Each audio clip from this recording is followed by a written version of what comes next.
नमस्ते. माझं नाव शुभम करमरकर. मी मूळचा डोंबिवलीचा आहे, मुंबईला. एक साधारण 20 वर्ष झाली मी पुण्यात आलेलो आहे. आणि माझ्या घरी आई-वडील असतात, मी असतो. आमची एकूण कोरोनाच्या काळामध्ये एकूण जी फायनान्शियल परिस्थिती होती ती थोडी वीक होती आणि म्हणूनच मी या प्रोग्रामला जॉइन झालो. या प्रोग्रामला येण्याआधी माझं शिक्षण डिप्लोमा योग आणि आयुर्वेद होतं. माझं शिक्षण सगळं मेडिकलमधलं शिक्षण आहे. परंतु जेव्हा आपण शिक्षण घेतो, तेव्हा ते आपल्याला फक्त शिक्षणा म्हणजे शिक्षणापुरतंच आपलं जे मर्यादित राहतं, त्याच्यामधनं एक्सपिरियन्स काही मिळत नाही आणि तो एक्सपिरियन्स मिळावा या दृष्टिकोनातून मला या प्रोग्रामला जॉइन करण्याचं मोटिव्हेशन मिळालं. परंतु एक्सपिरियन्स मिळत नव्हता या कारणास्तव मी प्रोफेशनल आत्ता एक्सपिरियन्स मिळावा, काम करता जे काम करतोय त्याचं शिक्षण आणि जे शिक्षण आहे त्यातनं काम, या दोन्ही गोष्टीतनं मला हवं होतं. म्हणून मी या प्रोग्रामला जॉइन केलं. कोणतंही काम करण्याआधी किंवा कुठलंही आपण जेव्हा काही नवीन सुरुवात करतो, तेव्हा लोकांच्या शंकांपेक्षा आपल्याच मनामध्ये शंका जास्त असतात आणि स्वतःच्या प्रश्नांची उत्तरं आपल्याला शोधायची असतात, ना की समाज शोधणारे. आपणच आपल्या स्वतःला प्रश्न विचारायचे, की आपण काय करू शकतो. आणि समाजाचे प्रश्न असतात, की आपली डिग्री व्यवस्थित होईल का? आणि मग तुम्ही काम करता शिक्षण करणार आणि मग नुसतं तुमचा कामातच वेळ जातो, इथं शिक्षणाला काही आपल्याला होत नाही. आणि शिक्षण आणि काम या दोन्हीचं कोऑर्डिनेशन तुम्ही कसं करणार, अशा पद्धतीचे बरेच क्वेश्चन्स मला घरूनही विचारले. जे माझे मित्र होते, ज्यांना मी या प्रोग्रामसाठी माझ्याबरोबर तुम्ही हा प्रोग्राम जॉईन करा, अशा पद्धतीचं मी कन्व्हिन्स पण करत होतो, की बाबा आपल्याला कोणीतरी आपल्याबरोबर जर असेल, समजा मित्र असेल किंवा काय, तर दोघं मिळून आपण अभ्यास करूया, दोघं मिळून काहीतरी नवीन शिकूया, या पद्धतीने. परंतु असे बरेच प्रश्न होते. त्याला फक्त माझा एक फोकस मुख्यतः हाच होता, की आपल्याला शिक्षणही तेवढंच आपल्याला महत्त्वाचं आहे.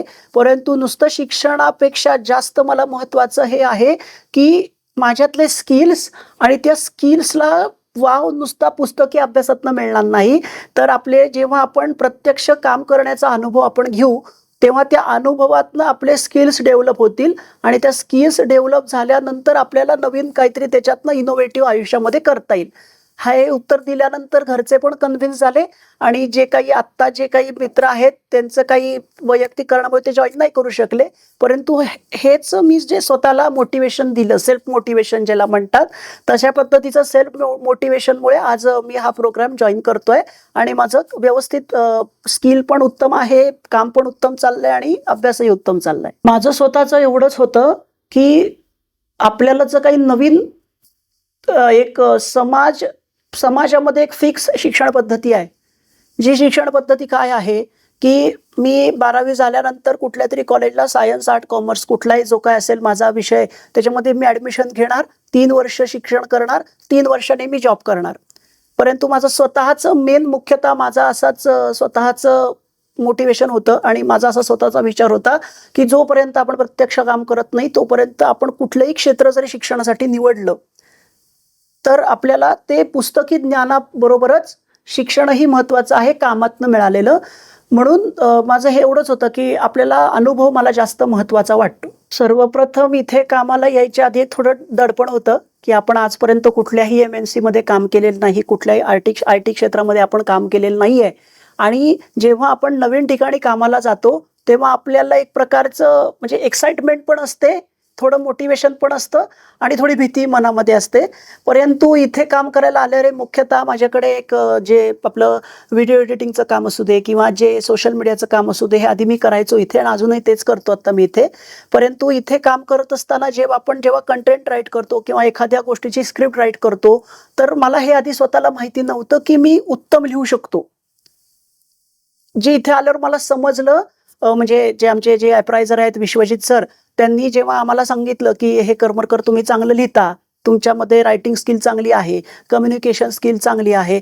हे जे स्किल्स आपल्यामध्ये हाईड स्किल असतात, जे आपण नुसतं शिक्षण घेताना आपल्याला आपल्यातले जे हाईड स्किल असतात ते कळत नाही, ते हाईडच राहतात, जे आपल्याकडे ॲक्च्युली असतात. जेव्हा आपण प्रत्यक्ष काम करतो, जेव्हा मी इथं प्रत्यक्ष काम केलं, तेव्हा मला माझ्यातले जे हाईड स्किल आहेत त्याचं एक असं आम्हाला वेगळं की बाबा आपल्यातल्या स्किल आहेत, आपण अशा पद्धतीने काही चांगलं काम करू शकतो, हे लक्षात आलं. कोर्सला ॲडमिशन घेतलं नसतं तर एक मराठीमध्ये असं म्हणतात, घाण्याला जुंपलेला बैल म्हणतात ना, तसं घाणा जुंपलाय, फिरतोय, फिरतोय, फिरतोय, फिरतोय, पण तो फिरत असतो, तो तिथंच फिरत असतो. त्या एका गोलामध्येच तो फिरत असतो. त्याचं ते एक लिमिटेशन्स आले असते आयुष्याला, की समजा आता इथं कसं आहे, की डबक्यात पोहण्यापेक्षा समुद्रात पोहणं सगळ्यात महत्त्वाचं असतं, असं मी म्हणेन. आणि कसं आहे, की जेव्हा आपण समुद्रात पोहतो ना, तर ते आपल्याकडे ॲडव्हान्स स्किल असतात समुद्रात पोहण्यासाठी. तसं इथे कामाला आल्यानंतर माझ्या म्हणजे इनबिल्ट स्किलनुसार आणि असे बरेच अजून स्किल आम्हाला शिकायला मिळाले. जेव्हा आपण प्रत्यक्ष अनुभव घेतो कामाचा, तेव्हा आपल्याला त्या कामातनं विविध गोष्टी अजून आपल्यात स्किल डेव्हलप होतात, अजून काही आपल्याला नवीन शिकायला मिळतं.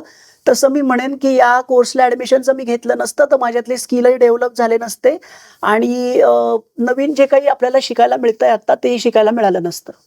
सगळ्यात मुख्यतः इथं मी आलेली सगळ्यात पहिली मेन गोष्ट शिकलो, की काही वेळेला आपण फॉलोअप कॉलिंग करतो. MSCIT असेल, MSACIT असेल, की समोरच्याशी कसं बोलावं. आता आपण जे बाकी घरी गेल्यावर आपण बोलतो, मित्रांशी बोलतो, ते इन्फॉर्मल असतं. परंतु जेव्हा आपण कुठल्या ALCशी बोलतो, कुठल्या SBUशी बोलतो किंवा कुठल्या विद्यार्थ्याशी जेव्हा आपण बोलतो, तर ते कन्व्हेन्शनल पॉवर जी असते, की समोरच्याला कसं आपण कन्व्हिन्स करतो, तर ते आपल्याला तेही एक चांगलं स्किल वाटतं, की आपण कम्युनिकेशन स्किल आपलं चांगलं राहिलं पाहिजे आणि ते रोजच्या व्यवहारामध्ये पण दिसतं. जाताना पण आता आपण असं इन्फॉर्मली बोलायचो, परंतु पोलाइटनेस बोलण्यातला, त्याच्यानंतर रूडपणा नसणं, समोरच्याला समजून घेणं, समोरच्याच्या भावना समजून घेणं, अशा बऱ्याच पद्धतीने कम्युनिकेशन स्किलमध्ये येतं. त्याच्यानंतर दुसरं स्किल असं मला वाटतं डेव्हलप झालेलं माझ्यातलं, की रिटन कम्युनिकेशन स्किल. म्हणजे रिटन जे असतं, आपण जे लिहितो किंवा काही स्क्रिप्ट रायटिंग असू दे किंवा परीक्षेमध्ये एक्झाममध्ये उत्तर म्हणजे जे प्रेझेंट करतो, प्रेझेंट करण्यासाठी जे स्किल्स असतात, नुसतं बोलणंही नाही. तर हे सगळं माझ्यातलं डेव्हलप झालं असं मला वाटतं इथं आल्यामुळे. 3 गोष्टी करिअर निवडताना मुख्यतः लक्षात घेण्याची गरजेचं आहे. 12वी झाल्यानंतर जे आत्ता यंगर पीपल आहेत त्यांना, की तुम्ही स्वतःला ओळखा, त्यानुसार क्षेत्र निवडा आणि त्या क्षेत्रामध्ये तुम्हाला जे काही करिअर करायचं ते तुम्ही करा. मी आत्ता हे जे क्षेत्र निवडलं, पण परंतु स्वतःला कधी माणूस ओळखू शकतो, जेव्हा तो स्वतःतले स्किल ओळखू शकतो. आणि स्किल कधी ओळखता येतील, जोपर्यंत तुम्ही काम करत नाही प्रत्यक्ष फील्डवरती, अथवा जेव्हा प्रत्यक्ष अनुभव घेऊन तुम्ही काम करत नाही, तोपर्यंत तुम्हाला स्वतःला ओळखताच येणार नाही. आणि तुम्ही स्वतःला ओळखलं नाही तर तुम्हाला तुमचं स्वतःचं क्षेत्रच निवडता येणार नाही. तुम्हाला जर क्षेत्र निवडायचं असेल तर बेसिक लेवलला इथं आपण जेव्हा बेस म्हणजे आपल्या प्रोग्रामचं नाव काय आहे, वर्क बेस्ड लर्निंग. तुम्ही कामातनं जोपर्यंत शिकणार नाही तोपर्यंत तुम्हाला स्वतःची ओळख होणार नाही. तर असं मला वाटतं, की तुम्हाला जर स्वतःची ओळख करून घ्यायची असेल, स्वतःतल्या स्किलची ओळख करून घ्यायची असेल आणि स्वतःला डेव्हलप करण्यासाठी जर काही स्किल आत्मसात करायची असतील, तर तुम्हाला या प्रोग्रामला ॲडमिशन घेणं गरजेचं आहे. ज्या व्यक्तीला मुख्यतः की हा कोर्सला मला वाटतं, की या कोर्सचं उद्दिष्ट फक्त डिग्री मिळवणं हा नसून, कारण की आपल्या बऱ्याच लोकांचं असं आपलं मुख्यतः विद्यार्थ्यांचं, की त्यांना फक्त ठीक आहे बाबा, मला आता एक डिग्री मिळते आहे, तर डिग्रीचा कागद मला दाखवायचा आहे आणि तो डिग्रीचा कागद दाखवल्यानंतर मला पुढे ते कुठेतरी संधी मिळतील. तो डिग्रीसाठी न करता स्किलसाठी, अनुभवासाठी आणि काहीतरी इनोव्हेटिव्ह आयुष्यामध्ये करण्यासाठी हा कोर्स करायला पाहिजे. नुसता डिग्रीसाठी मर्यादित हा कोर्स नाही.